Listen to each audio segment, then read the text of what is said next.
Open the APK interface of the installed mobile distribution system. Click Install. Click Allow. Click Install.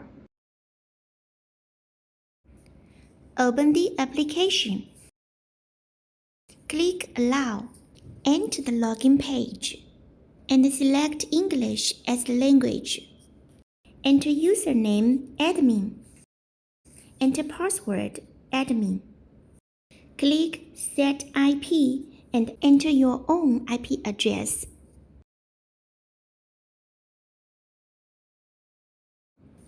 Click Confirm and Login.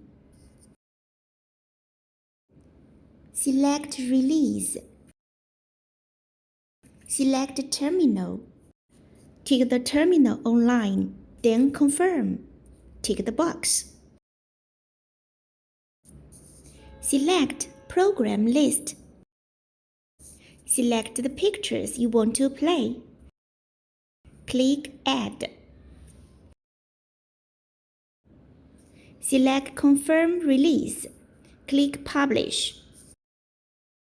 When it shows that the publish is successful, the files you select will play on the screen.